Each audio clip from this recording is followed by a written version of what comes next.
내 집을 팔아먹으려는 자식들, 살아생전에 그놈들 모조리 끝장내고 말 겁니다. 남편이 떠난 지 10년, 어느새 제 나이 75세가 됐어요. 무릎은 시도 때도 없이 욱신거리고 허리는 굽어가지만 그래도 내 집에서 내 맘대로 사는 게 유일한 행복이었죠. 아버지와 함께 직접 지은 이 집의 마당에는 결혼 첫날 심은 매화나무가 여전히 꽃을 피우고 담벼락에는 상민이가 자전거 타다 부딪힌 흔적이 그대로 남아있어요. 이곳은 단순한 건물이 아니라 제 인생의 조각들이 모인 곳입니다. 최근 들어 상민이가 유독 집에 관심을 보이기 시작했어요. 한 달에 한 번 얼굴 비추기도 힘들던 아들이 갑자기 주말마다 집을 살피더니 마침내 본색을 드러냈습니다. 어머니 혼자 계시기 위험하다며 요양원을 권했죠. 상민이의 목소리는 걱정스러웠지만 눈빛은 달랐어요. 차갑고 계산적인 눈동자가 집안을 스캔하듯 훑어보는 모습에 등골이 오싹했죠. 미국에 간 딸 수민이도 화상통화로 짧게 안부만 물으며 바쁘다는 핑계로 금방 끊어버렸어요. 의심이 들어 상민이의 서류 가방을 몰래 열어봤어요. 거기엔 충격적인 서류가 있었습니다. 재개발 분양권 확보 계약서와 담보물 걸란에 적힌 우리 집 주소. 더 끔찍한 건 위임장 대리 서명 마이너스 장상민이라는 글자와 제 도장이 찍힌 서류였죠. 자식들이 제 집을 담보로 돈을 만지려 한다는 사실이 머릿속을 강타했습니다. 다음 날 자식들 몰래 한빛 요양센터를 방문했어요. 겉보기엔 호텔 같은 화려한 외관이었지만 안으로 들어서자마자 소독약 냄새와 섞인 퀴퀴한 악취가 코를 찔렀어요. 복도를 지나며 본 노인들은 하나같이 멍한 눈빛으로 휠체어에 앉아 있었죠. 구석에서 떨고 있는 할머니 한 분이 제게 속삭였어요. 여기서 나가세요. 들어오면 다시는 못 나갑니다. 그 순간 서성기 원장이 부드러운 미소를 지으며 다가왔어요. 곧 입소한다고 들었다며 벌써부터 방을 준비해놨다고 했죠. 아직 결정된 것도 없는데 온몸에 소름이 돋았어요. 상민이가 이미 모든 걸 진행하고 있었던 겁니다. 내 몸은 늙었어도 머리는 멀쩡해요. 이대로 당하고만 있을 순 없었습니다. 밤새 잠을 이루지 못했어요. 창밖으로 보이는 매화나무 그림자가 방바닥에 드리워진 모습이 마치 제 처지 같았습니다. 남편이 살아있었다면 이런 일은 없었겠죠. 눈물이 마르고 나니 분노가 치밀어 올랐어요. 나이 들었다고 여자라고 엄마라고 무시당할 순 없었습니다. 새벽녘 결심했어요. 내 집을 지키기 위해 내 존엄을 되찾기 위해 싸울 거예요. 자식들이 어떤 계략을 꾸미든 그 누가 막으려 하든 끝까지 가보겠습니다. 내일부터 증거를 모아야겠어요. 이 싸움은 이제 시작입니다. 다음 날 아침 몰래 상민이의 휴대폰을 확인했어요. 문자 메시지함에 낯선 이름 차상필이 보였습니다. 메시지를 열자 온몸이 얼어붙었어요. 어머니 요양원 입소만 시키면 잔금이 넘어간다는 내용과 등기도 위임장으로 넘긴다는 문구였죠. 창문으로 들어오는 햇살마저 차갑게 느껴졌어요. 이미 내 집은 담보로 잡혀 있었고 내 몸만 요양원에 처박으면 모든 거래가 끝난다는 얘기였죠. 가슴이 터질 것 같았지만 울음을 삼켰어요. 울고 있을 시간이 없었습니다. 서둘러 수첩에 증거들을 기록하기 시작했어요. 상민이가 무단으로 제 도장을 사용한 것, 차상필이라는 부동산 중개인과의 거래, 요양원 입소 계획까지 모든 걸 꼼꼼히 적어두었습니다. 증거를 모아야 했어요. 자식이 저를 속이고 있다는 사실이 가슴을 찢었지만 이제 저도 속이는 법을 배워야 했죠. 상민이는 오늘 한빛 요양센터를 구경하자고 했어요. 좋은 곳이라 빨리 예약해야 한다며 서두르더군요. 마치 아무것도 모르는 척 고개를 끄덕였어요. 차에 오르며 가방에 녹음기를 넣었습니다. 증거가 필요했어요. 요양센터에 도착하자 서성기 원장이 활짝 웃으며 맞이했죠. 화려한 로비를 지나 실제 노인들이 생활하는 공간으로 들어가니 분위기가 확 달라졌어요. 좁은 방에 침대 4개가 빽빽이 들어차 있었고 냉난방기는 고장 나 있었습니다. 공용 화장실은 밤에 간병인 1명이 20명을 담당한다고 했어요. 서성기의 말에 충격을 받았지만 아무렇지 않은 척 고개를 끄덕였어요. 복도 끝에서 노인 한 분이 벽을 짚으며 화장실을 찾고 있었는데 간병인이 거칠게 끌고 가는 모습이 보였습니다. 목구멍까지 차오르는 분노를 억누르며 녹음기 버튼을 꾹 눌렀어요. 점심시간 식당에서 만난 정필남 할머니가 조용히 제 손을 잡았어요. 여긴 들어오면 안 된다며 원장이 약을 마음대로 바꿔서 다들 멍해진다고 했어요. 정필남의 떨리는 목소리에 등골이 오싹했어요. 복도를 지나며 간호사가 약을 나누는 모습을 보았는데 차트와 다른 약을 섞는 게 분명했죠. 휴대폰을 꺼내 몰래 사진을 찍었어요. 이대로 당할 순 없었습니다. 상민이는 여기가 좋냐며 이번 주말에 짐 정리하고 다음 주 월요일부터 입소하면 된다고 했어요. 서류에 제 서명을 요구했지만 떨리는 손으로 펜을 들어 서명 대신 검토 후 결정하겠다고 적었죠. 상민이의 얼굴이 순간 굳어졌어요. 집으로 돌아오는 차 안에서 상민이는 평소와 달리 조용했습니다. 무언가 계획이 틀어졌다는 걸 느꼈나 봐요. 집에 도착하자마자 서재에 들어가 컴퓨터를 켰어요. 법률 상담을 검색하며 도움을 청할 방법을 찾았습니다. 내 재산, 내 집, 내 삶을 지키기 위한 싸움이 시작됐어요. 자식들이 엄마를 배신했지만 이 엄마는 아직 살아있습니다. 끝까지 싸워보겠어요. 일주일이 지났어요. 상민이는 계속 요양원 입소를 재촉했지만 저는 몸이 아프다는 핑계로 시간을 벌었습니다. 그 사이 법률 상담소를 찾아가 도움을 요청했어요. 변호사는 제 상황을 듣고 표정이 어두워졌죠. 무단으로 재산을 담보로 잡는 건 명백한 범죄라고 했습니다. 하지만 증거가 더 필요했어요. 미국에 있는 수민이에게 전화를 걸었어요. 딸의 목소리를 듣자 눈물이 나올 뻔했지만 꼭 참았습니다. 요양원에 대해 물었더니 수민이는 망설이더군요. 상민이가 이미 설득한 듯 했어요. 전화를 끊고 깊은 한숨을 내쉬었습니다. 딸마저 속을 줄은 몰랐어요. 다음 날 아침 예상치 못한 손님이 찾아왔어요. 원장 서성기였습니다. 꽃다발을 들고 환한 미소를 지으며 들어오는 모습에 소름이 돋았어요. 상민이는 놀란 기색이었지만 곧 어색한 미소를 지었죠. 계획에 없던 방문이었나 봅니다. 서성기는 입소가 지연되고 있다 해서 직접 찾아뵀다며 무슨 고민이라도 있는지 물었어요. 달콤한 목소리에 속이 뒤틀렸어요. 쥐새끼가 치즈 냄새 맡고 달려오듯 돈 냄새를 맡고 온 거겠죠. 차분히 대답했어요. 아직 결정하지 못했다고 시간이 필요하다고요. 서성기의 눈빛이 순간 차갑게 변했습니다. 미소는 그대로였지만 눈은 웃고 있지 않았어요. 서성기가 돌아간 후 상민이가 언성을 높였어요. 어머니가 왜 이러냐며 모두 엄마를 위한 거라고 소리쳤죠. 처음으로 아들의 본 모습을 봤어요.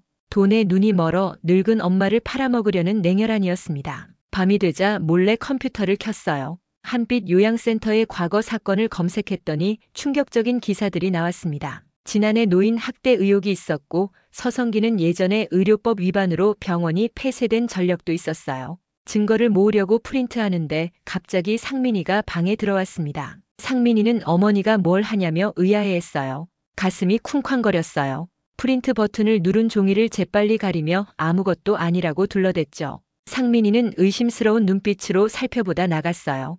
이제 더는 집에 있는 것도 안전하지 않다는 생각이 들었습니다. 다음 날 이웃인 박복자 할머니에게 도움을 청했어요. 단 하루만이라도 집에서 지낼 수 있게 해달라고요. 증거들을 모아 작은 가방에 넣었습니다. 상민이가 외출한 틈을 타 박복자의 집으로 향했어요. 집을 나서며 매화나무를 바라봤습니다. 다시 돌아올 수 있을까 불안감이 엄습했어요. 박복자의 집에서 전화를 걸었습니다. 법률구조공단에 연락해 상담을 예약했어요. 그리고 요양원 내부 고발센터 번호도 찾아냈죠. 조금씩 반격을 준비하고 있는데 갑자기 초인종이 울렸습니다. 창밖을 내다보니 상민이와 서성기가 서 있었어요. 어떻게 이곳을 알아냈는지 심장이 멎는 것 같았습니다. 박복자가 문을 열었어요. 상민이는 어머니를 찾고 있다며 치매 증상이 있어 걱정된다고 거짓말을 했습니다. 서성기는 의사로서 도움을 주러 왔다고 했죠. 숨이 막혔어요. 이제 어디로도 도망칠 곳이 없었습니다. 박복자는 의심스러운 눈초리로 그들을 바라보더니 여기 아무도 없다며 문을 닫으려 했어요. 상민이가 발을 문틈에 끼워 넣었죠. 상민이의 목소리가 점점 높아졌어요. 제발 어머니를 내놓으라고 병원에 가야 한다고 소리치더군요. 방 안에서 떨고 있는 저를 박복자가 손짓했어요. 뒷문으로 나가라고요. 노인이지만 눈빛은 결연했습니다. 뒷문으로 빠져나와 골목길을 따라 달렸어요. 다리가 아프고 숨이 가빴지만 멈출 수 없었습니다. 이제 어디로 가야 할지, 누구에게 도움을 청해야 할지 막막했어요. 그때 버스 정류장에서 한 간호사 유니폼을 입은 여성이 눈에 들어왔습니다. 한빛 요양센터 명찰을 달고 있었어요. 용기를 내어 다가갔습니다. 도움이 필요하다고 서성기 원장의 비리를 알고 있냐고 물었어요. 간호사 유수진의 얼굴이 굳어졌습니다. 저를 경계하는 눈빛이었죠. 하지만 제 사정을 들려주자 유수진의 표정이 변했어요. 내가 증거를 모으고 있다고 하자 잠시 망설이더니 조용히 말했습니다. 말할 게 있어요. 서 원장님이 환자들에게 약을 마음대로 바꿔요. 치매 유도 약물을 넣기도 하고요. 유수진 간호사와 함께 근처 카페로 들어갔어요. 그녀의 떨리는 손가락이 머그컵을 붙잡고 있었습니다. 주변을 살피며 낮은 목소리로 말하기 시작했어요. 서성기 원장이 노인들에게 치매 유도 약물을 투여하고 있다는 충격적인 내용이었죠. 정신을 혼미하게 만들어 저항을 줄이고 가족들이 방문했을 때 의사소통이 어렵게 만든다고 했습니다. 그리고 더 끔찍한 이야기도 있었어요. 노인들이 사망하면 자연사로 처리해요. 그리고 보험금을 청구하죠. 계약된 장례식장으로만 빠르게 보내고요. 목이 메어 말이 나오지 않았어요. 이게 사람이 할 짓인가 싶었죠. 유수진은 증거도 가지고 있었습니다. 몰래 약물 투여 리스트와 서성기의 지시 내용이 담긴 녹음 파일이요. 그녀도 양심의 가책을 느껴 내부 고발을 준비하던 참이었어요.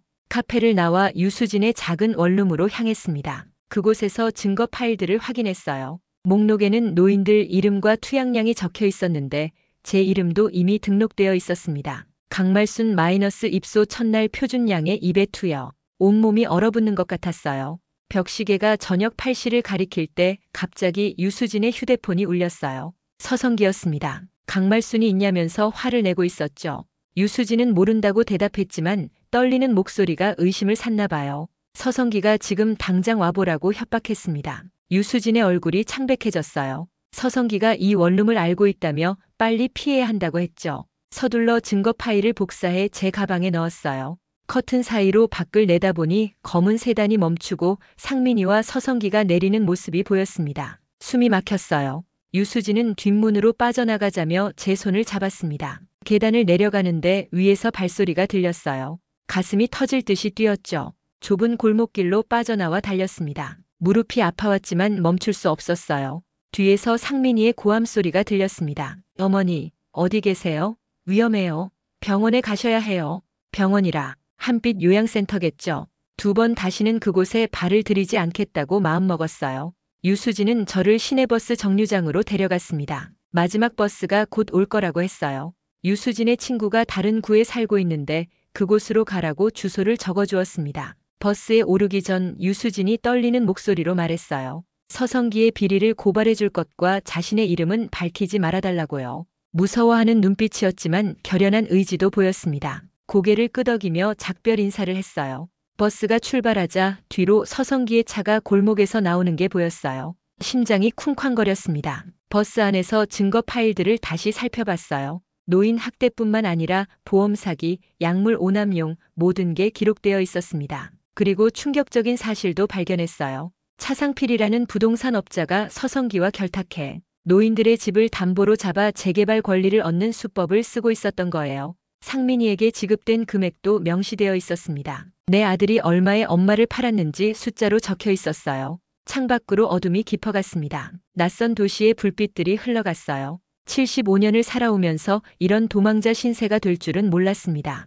하지만 이상하게도 두렵지는 않았어요. 오히려 분노와 결심이 가슴에 차올랐죠. 내 집, 내 인생을 되찾기 위한 싸움이 이제 시작이었습니다. 유수진이 적어준 주소로 찾아갔어요. 그녀의 친구 김지연은 간호대학 동기라고 했습니다. 문을 두드리자 짧은 머리의 젊은 여성이 나왔어요. 놀란 표정이었지만 유수진의 이름을 듣자 저를 안으로 들였습니다. 작은 원룸이었지만 따뜻했어요. 김지연은 차를 내오며 상황을 물었습니다. 모든 이야기를 들려주자 그녀의 표정이 어두워졌어요. 의료계에 있는 사람이라 그런 비리가 얼마나 심각한지 알고 있었나 봅니다. 당장 경찰에 신고해야 한다고 했어요. 하지만 경찰에 신고하면 상민이도 구속될 수 있다는 생각에 망설여졌습니다. 아무리 그래도 내 자식인데 마음이 무거웠어요. 김지연은 제 표정을 읽고 조용히 손을 잡아주었죠. 결정은 어르신 마음대로 하세요. 일단 오늘은 여기서 쉬시고요. 피로가 몰려왔어요. 눈을 감았을 때 상민이의 어린 시절 모습이 떠올랐습니다. 작은 손으로 제 치마를 잡고 웃던 모습. 어떻게 이렇게 변해버린 걸까요? 눈물이 흘렀어요. 다음 날 아침 김지연의 노트북으로 뉴스를 검색했습니다. 그런데 깜짝 놀랐어요. 제 얼굴이 화면에 떠 있었거든요. 치매 증상 노인 실종, 가족 수색 중이라는 제목이었습니다. 상민이가 인터뷰하는 모습도 보였어요. 눈물을 글썽이며 어머니를 찾는다고 호소하고 있었죠. 연기가 정말 탁월했어요. 분노가 치밀어 올랐습니다. 내가 치매라고? 이제는 제 정신까지 부정하는군요. 그때 휴대폰이 울렸어요. 김지연이 전화를 받았는데 유수진이었습니다. 목소리가 떨리고 있었어요. 서성기가 녹음기를 발견했다며 협박하고 있다고요. 유수진은 도망치고 싶다고 했어요. 김지연은 즉시 차를 몰고 유수진을 데리러 갔습니다. 저는 원룸에 혼자 남았어요. 창문으로 바라본 하늘은 맑았지만 제 마음은 먹구름이 가득했죠. 증거 파일들을 다시 검토했어요. 서성기와 차상필의 연결고리, 그리고 상민이와의 계약 내용까지 모든 것이 철저히 계획된 범죄였습니다. 1시간 후 김지연이 유수진을 데리고 돌아왔어요. 유수진의 얼굴에는 멍이 들어 있었습니다. 서성기가 때렸다고 했어요. 증거를 내놓으라고 협박했지만 버티다 틈을 타 도망쳤다고 합니다. 유수진의 눈에는 두려움과 함께 분노가 서려 있었어요. 이제 숨지 않을 거예요. 서 원장의 비리를 끝까지 밝힐 겁니다. 셋이서 머리를 맞댔어요. 어떻게 해야 정의를 실현할 수 있을지 논의했습니다. 경찰에 신고하는 것만으로는 부족하다고 판단했어요. 서성기와 같은 사람은 뒷문으로 빠져나갈 가능성이 컸거든요. 더 강력한 방법이 필요했습니다. 김지연이 좋은 아이디어를 냈어요. 대학 동기 중에 방송국 기자가 있다고 했죠. 이 사건을 특종으로 보도하면 경찰도 무시할 수 없을 거라고요. 유수진이 가진 증거들과 제 경험을 합치면 충분히 강력한 기사가 될 거였어요. 그런데 갑자기 초인종이 울렸습니다. 심장이 멎는 것 같았어요. 문구멍으로 보니 경찰이었습니다. 상민이가 신고한 거겠죠. 저를 찾고 있다고 했어요. 어디로 도망갈 수도 없었습니다. 김지연이 침착하게 말했어요. 거짓말하지 말고 사실대로 이야기하자고요. 깊게 숨을 들이쉬고 고개를 끄덕였어요. 이제는 도망치지 않겠다고 결심했습니다. 진실이 제 편이니까요. 문이 열리자 경찰과 함께 수민이가 서 있었어요. 미국에서 급히 날아온 모양이었죠. 놀라움과 함께 안도감이 밀려왔어요. 수민이가 달려와 저를 꼭 안았습니다. 눈물을 흘리며 말했어요. 엄마 미안해요. 상민이 오빠가 다 거짓말이었어요. 제가 이제 엄마 편이 되어드릴게요. 수민이가 진실을 알게 된 경위를 설명했어요. 상민이가 보낸 서류를 검토하던 중 공증사무소에서 잘못 전송된 팩스를 발견했다고 합니다. 위임장 대리 서명과 인감 무단 사용 내용이 적혀 있던 거죠. 이상함을 느끼고 급히 귀국했다고 해요. 수민이의 얼굴에는 후회와 결심이 교차했어요. 경찰에게 상황을 설명하자 그들도 심각성을 인식했습니다. 증거들을 검토한 후 경찰은 본격적인 수사를 시작하겠다고 했죠.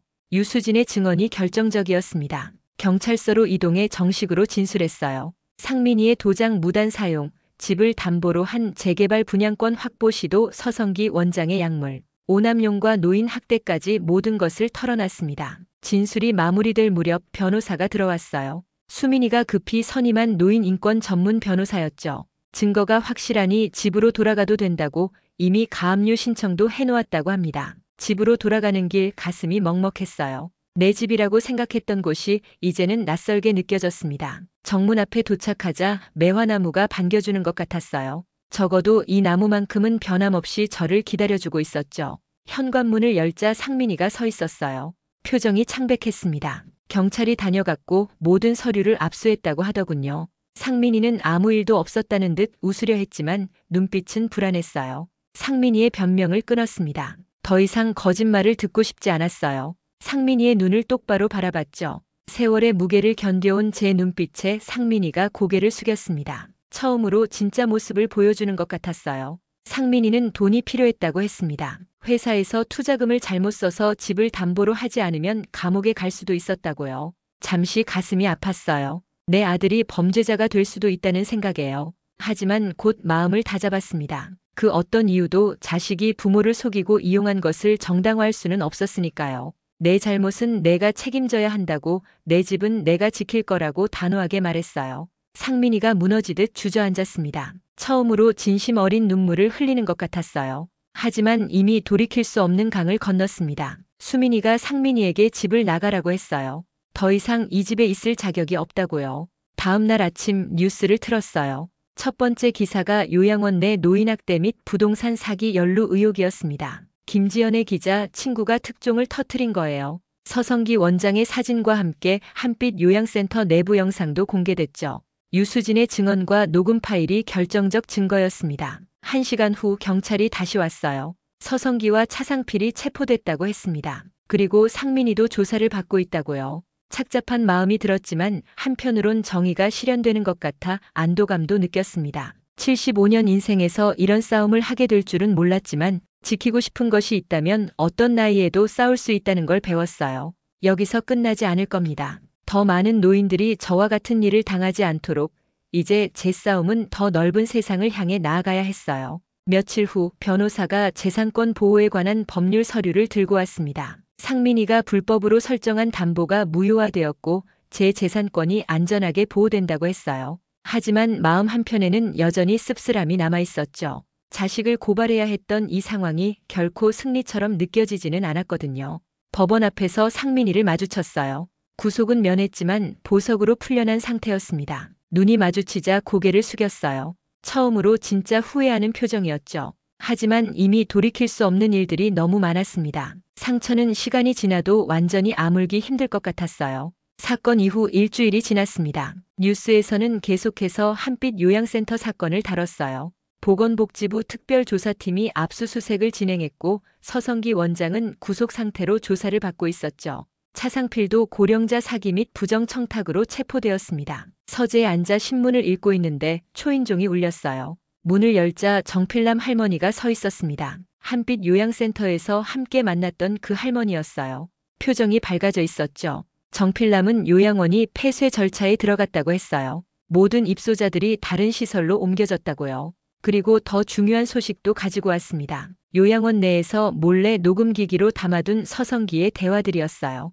노인 하나 죽으면 병실 하나 더 비고 보험도 터진다는 내용이었죠. 이 증거가 결정적이었다고 합니다. 서성기가 노인들의 사망을 자연사로 조작하고 보험을 청구한 정황이 명확하게 드러났다고요.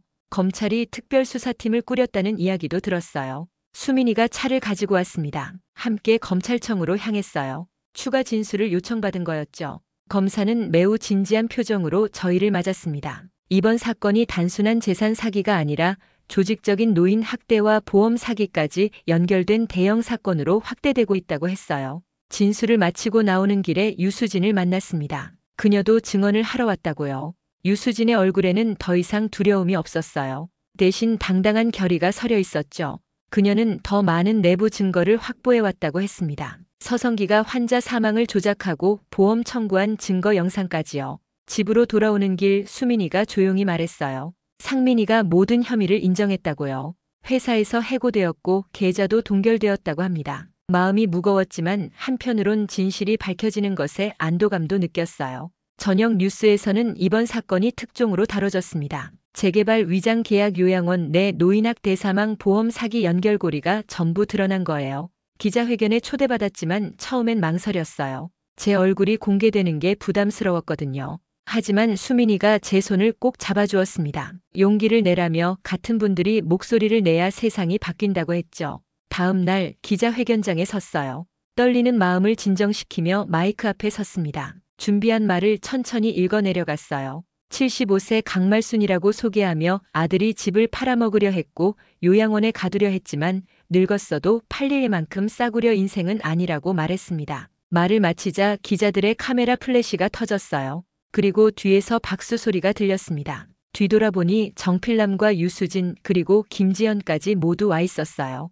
그들의 눈빛에서 연대의 힘을 느꼈습니다. 기자회견 후 여러 노인단체와 사회단체에서 연락이 왔어요. 비슷한 피해를 당한 노인들이 저희를 찾아왔습니다. 모두 자신의 이야기를 하고 싶어 했어요. 억눌렸던 목소리가 하나둘 터져나오기 시작했죠. 수민이가 제안했어요. 노인인권연대단을 만들자고요. 피해자 가족들과 함께 공동체를 만들어 법률 지원도 하고 노인 학대를 감시하는 시스템도 구축하자고 했습니다. 그 순간 제 인생에 새로운 목적이 생긴 것 같았어요. 첫 모임은 우리 집 마당에서 열렸습니다. 매화나무 아래 작은 탁자를 놓고 차와 떡을 나눠 먹으며 각자의 이야기를 나눴어요. 서로의 아픔을 듣고 위로하고 함께 싸울 방법을 모색했죠. 정필남은 요양원에서의 경험을, 유수진은 의료계의 비리를, 그리고 저는 자식에게 배신당한 아픔을 이야기했습니다. 그렇게 우리의 연대는 시작되었어요. 한 달이 지났어요. 노인인권연대단은 빠르게 성장했습니다.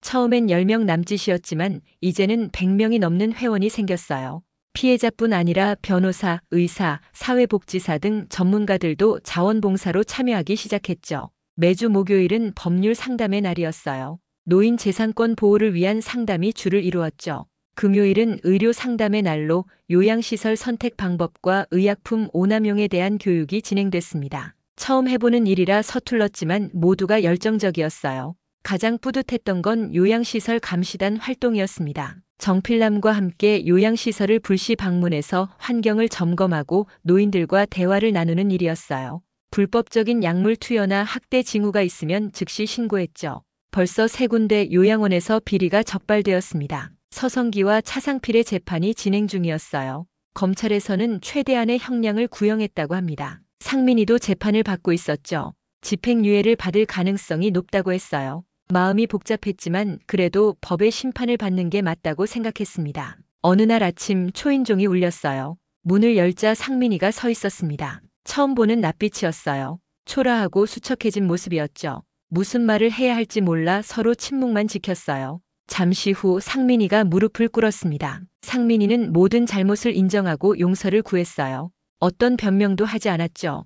돈에 눈이 멀어 엄마를 팔아먹으려 했던 자신을 반성한다고 했습니다. 가슴이 아팠지만 마음속에서 우러나오는 말을 전했어요. 넌 내 아들일 순 있어도 다시는 내 가족은 아니야. 상민이의 눈에서 눈물이 흘렀습니다. 고개를 끄덕이더니 조용히 자리를 떴어요. 뒷모습이 처연했지만 이젠 돌아갈 수 없는 다리를 건넜다고 생각했습니다. 일주일 후 수민이가 좋은 소식을 가지고 왔어요. 노인 인권 보호를 위한 법안 발의가 추진된다고 했죠. 강말순법이라고 부르는 사람들도 있다고 했습니다. 노인 재산권 보호와 요양시설 감독 강화를 주요 내용으로 하는 법안이었어요. 제 이름을 딴 법안이라니 믿기지 않았습니다. 새 집을 구했어요. 옛집은 너무 많은 상처가 있어서 떠나기로 했죠. 작지만 따뜻한 집이었습니다. 마당에 새로 매화나무를 심었어요. 수민이가 도와주었죠. 흙을 파면서 수민이가 물었어요. 앞으로 어떻게 살고 싶냐고요. 이제는 내 이름으로 살고 싶어. 매화나무에 물을 주며 생각했어요. 75년을 살아왔지만 진짜 내 이름으로 사는 건 이제부터인 것 같았습니다. 다른 사람의 딸로, 아내로, 어머니로 살아온 시간이 길었어요.